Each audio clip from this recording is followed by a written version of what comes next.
We've all been there. That familiar feeling creeps up on you.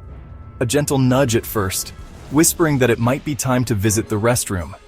This is the urge to urinate, a signal from your body that your bladder is filling up.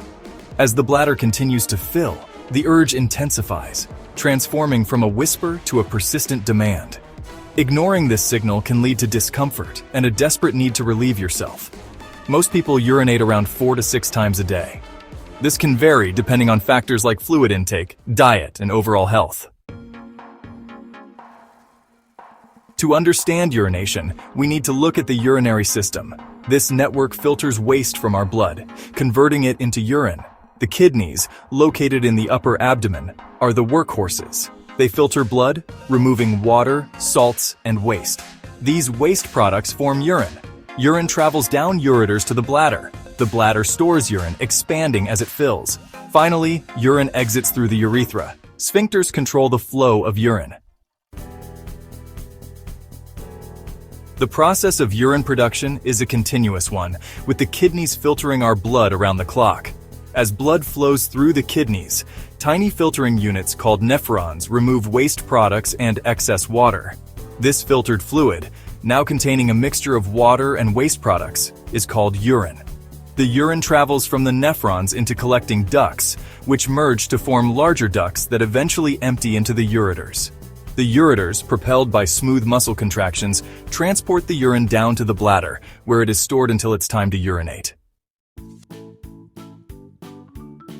Section 4. The bladder. A reservoir under pressure. The bladder is a remarkably adaptable organ.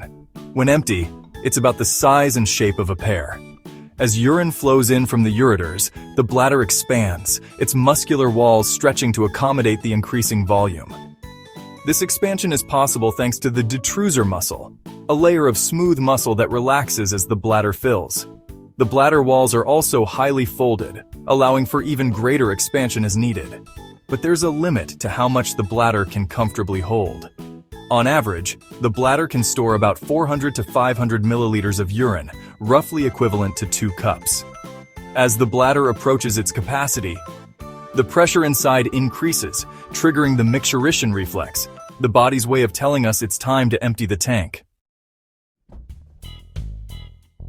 Section 5. The micturition reflex, a balancing act. The micturition reflex is a complex interplay of signals between the bladder, spinal cord, and brain.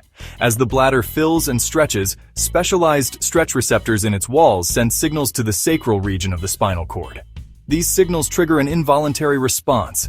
The detrusor muscle contracts slightly, increasing the pressure inside the bladder. This rise in pressure is what we perceive as the urge to urinate. However, we don't immediately empty our bladders every time they fill to a certain point. Thankfully, our brains have the ability to override this reflex. When we receive the signal to urinate, our brains can choose to ignore it, keeping the external urethral sphincter closed until it's a convenient time to find a restroom. Section 6. Holding it in when you've got to go.